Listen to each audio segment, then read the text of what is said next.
নমস্কার। যুক্তি তর্ক সঙ্গে অর্কয় আপনাদের স্বাগত। আপনাদের সঙ্গে আমি অর্কপ্রভ সরকার। যোগেন্দ্রনাথ গুপ্তর একটা সিরিজ ছিল, আমরা ছোটবেলায় খুব পড়তাম, বাংলার ডাকাত, চলন বিল, সব নাম ছিল ডাকাতে, বাঁশবেড়িয়ার কালাচাঁদ বাবু, রঘু ডাকাত ইত্যাদি ইত্যাদি। সেই ডাকাতরা অনেকে জমিদার ছিলেন, সকালে জমিদারির কাজ করতেন আর রাত্রি গভীর হলে গায়ে তেল মেখে মালকোচা মতো করে ধুতি পরে তরোয়াল নিয়ে মশাল জ্বালিয়ে তারা আক্রমণ করতেন অন্য কোনো জমিদারের বাড়ি বা কোনো সম্ভ্রান্ত গৃহস্থের বাড়ি। অনেক ডাকাত আবার মাতৃশক্তির গায়ে হাত দিতেন না, শিশুদের গায়ে হাত। সেই বাংলার ডাকাতদের অনেকে আবার স্বদেশীও করতেন, অত্যাচারীদের কাছ থেকে টাকা নিয়ে স্বদেশী আন্দোলনে বিলিয়ে দিয়েছে। তাদের ন্যূনতম কিছু মানবিকতা বোধ ছিল, কিন্তু হাল আমলের বাংলার ডাকাতগুলো মানবিকতা বোধ তো তাদের নেই। তাদের একমাত্র লক্ষ্য হচ্ছে যে কোনো উপায়ে স্থাবর এবং অস্থাবর সম্পত্তির জিওমেট্রিক্যাল প্রোগ্রেশনে বৃদ্ধি করা। তার জন্য তারা অনেক ক্ষেত্রেই নত্যসত্ত্ব জ্ঞান ভুলেছেন। যেমন বাংলার ডাকাত কারা? পার্থ, মানিক, কেষ্ট, বালু, আরো অনেক বাংলার ডাকাতের নাম আমরা জানি না, আন্দাজ করি। একজন ডাকাত চূড়ামণিও আছেন, ওই কালীঘাটের কাকু না কালীঘাটের ডাকু, তিনিও কম ডাকাত নন, বড় ডাকাত। তার কণ্ঠস্বরের নমুনা অবশ্য এখনো সিবিআই ইডি হাতে পায়নি। 2 মাস হয়ে গেল। বুধবার দিন কলকাতা হাইকোর্টের মাননীয় বিচারপতি অমৃতা সিনহা উষ্মাই প্রকাশ করেছেন, বলেছেন যে ফরেন্সিক ল্যাবরেটরির সঙ্গে যোগাযোগ করুন। কতদিন লাগবে নিয়োগ দুর্নীতির তদন্ত শেষ করতে? আর টাকার উৎস কি এজেন্সি খুঁজে পেয়েছে? মাননীয় বিচারকের সোজা সাপটা প্রশ্ন। এজেন্সির আইনজীবী কি বললেন? যে একটা নিয়োগ দুর্নীতির প্যাঁচ খুলতে গিয়ে আর একটা দুর্নীতির কথা সামনে আসছে, মানে পরস্পরের সঙ্গে ইন্টারলিঙ্ক। তার মানে প্রাথমিক, নবম, দশম, একাদশ, দ্বাদশ পুরো নিয়োগ হতে পারে, এর সঙ্গে খাদ্যচোর বালুও যুক্ত, হয়তো গরুও যুক্ত, সব ইন্টারলিঙ্কড। তাহলে প্যান্ডোরার বাক্স তো খুলে যাবেই। আর বারে বারে আদালতে গিয়ে স্থগিতাদেশ চাওয়া, এই বেঞ্চ পছন্দ হচ্ছে না তো ওই বেঞ্চে যাওয়া, সময় নষ্টের ফিকির। রাজ্যের মাননীয় আইনমন্ত্রীকে 12 বার ইডি তলব করেছিল, তিনি একবারও যাননি। কোন অজ্ঞাত কারণে বিষয়টা ঝুলে আছে, এই প্রশ্ন অনেকেই করছেন।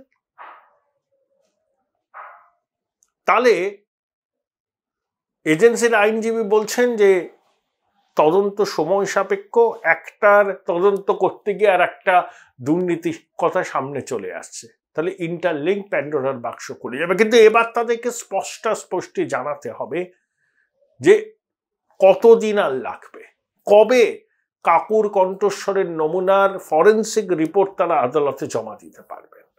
মুখ্যমন্ত্রী বললেন যে অভিষেকের সব সম্পত্তি নাকি বাজেয়াপ্ত করেছে, ওর 2টো ছেলে মেয়ে আছে, বিয়ে করেছে, খাওয়াবে কি? আমরা যতদূর জানি লিপস অ্যান্ড বাউন্সের 7.5 কোটি টাকার সম্পত্তি প্রভিশনাল অ্যাটাচমেন্ট ইডি করেছিল, তারপর সেটা অ্যাডজুডিকেটিং অথরিটির কাছে যায়, চ্যালেঞ্জ জানানোর স্কোপ থাকে, এইটুকুই আমরা জানতাম। কিন্তু তারপরে আর কিছু হয়েছে কিনা আমরা কিন্তু জানি না। কিন্তু মুখ্যমন্ত্রী বললেন যে ওর সব সম্পত্তি বাজেয়াপ্ত করে নিয়েছে।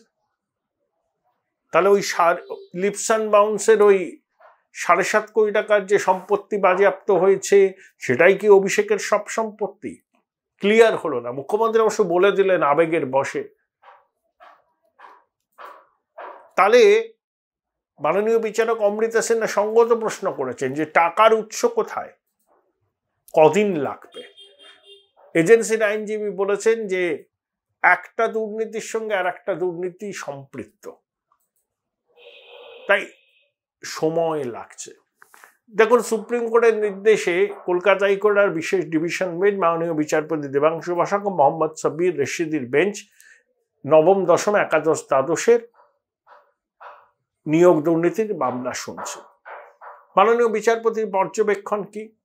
দুর্নীতি প্রমাণ হলে পুরো প্যানেল বাতিল হতে পারে, আংশিক প্যানেলও বাতিল হতে পারে।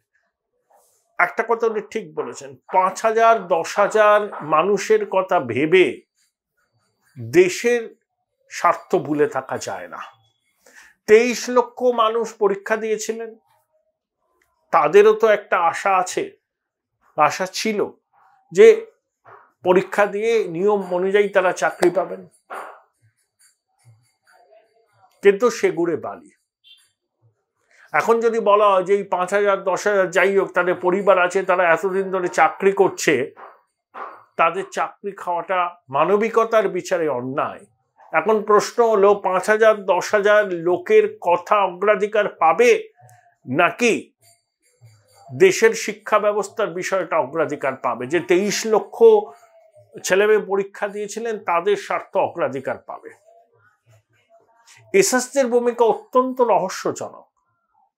তারা নাইসাকে ওয়েমার্কশিট এবং ওয়েমার্কশিট স্ক্যান করার জন্য একটা কোম্পানিকে বরাদ দিয়েছিল, নিশ্চয়ই টেন্ডার করে বরাদ দিয়েছিল।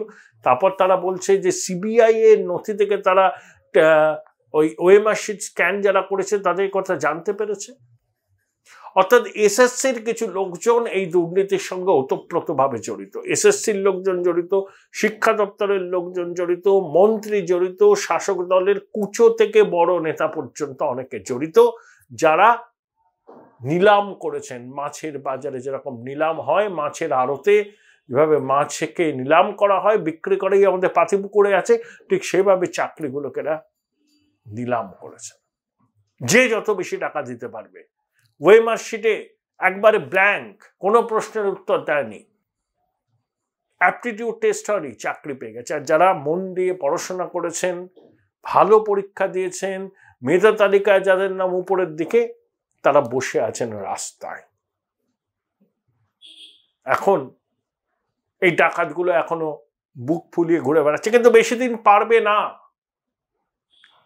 মিলিয়ে নেবেন, ধর্মের কল কিন্তু বাতাসে নড়ে। কেউ কি ভেবেছিল কেষ্ট তিহারে গড়াগড়ি খাবে? কেউ কি ভেবেছিল যে পার্থর প্রায় 2 বছর হতে চলল জেলে থাকার মেয়াদ? কেউ কি ভেবেছিল প্রবল প্রতাপশালী বালু জেলে থাকবে? শিক্ষা দপ্তরে এতগুলো কর্তা জেলে থাকবে?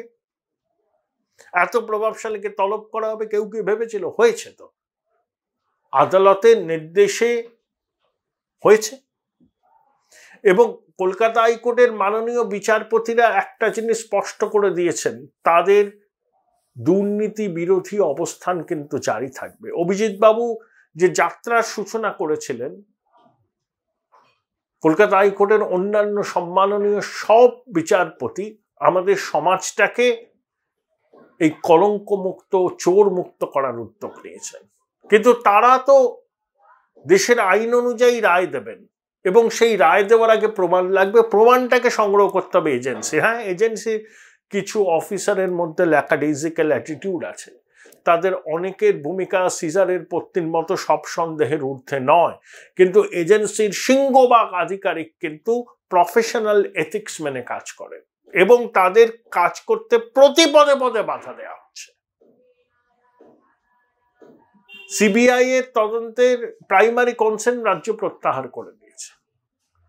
5ই জানুয়ারি সন্দেশখালীতে শেখ শাহজাহানের বাড়িতে ইডি যখন গেল, ইডির অফিসাররা, জওয়ানরা মারধরের মুখে পড়লেন। যদিও বুধবারের রাত থেকে সন্দেশখালীতে ইডি একেবারে চিরুনি তল্লাশি করছে, কেন্দ্রীয় বাহিনী ঘিরে রেখেছে।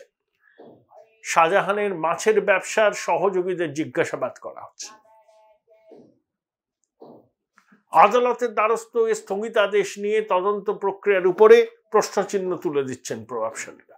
তার মধ্যে দাঁড়িয়েও সিবিআই এবং ইডি যে কাজ করছেন, আমি তাদের সন্তুষ্ট বলতে পারবো না, আরো অগ্রগতি ও বাঞ্ছনীয় ছিল, কিন্তু অনেকটা হয়েছে, এটাও মানতে হবে।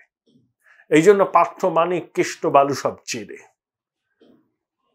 তবে সিবিআই ইডির সব আধিকারিকের নিষ্ঠা সিজারের পত্নীর মতো সব সন্দেহের ঊর্ধ্বে নয়, এটাও মানতে হবে। কিন্তু তা সত্ত্বেও বলি, সুড়ঙ্গের নিচে আলো শেষে আলো দেখা যাবে। কারণ কলকাতা হাইকোর্টের মাননীয় বিচারপতিরা যেভাবে শপথ নিয়েছেন যে একটা দুর্নীতিমুক্ত বাংলা করার চেষ্টা তারা করবেন, তাদের এই প্রচেষ্টা বিফলে যাবে না, এইটুকু আমি আশা করতে পারি। মানুষের আশায় বসতি। তাই বাংলার ডাকাতগুলো আজ না হয় কাল আইনের জালে ধরা পড়বেনই পড়বেন। Join Indian Institute of Hotel Management now. Right choice, right decision.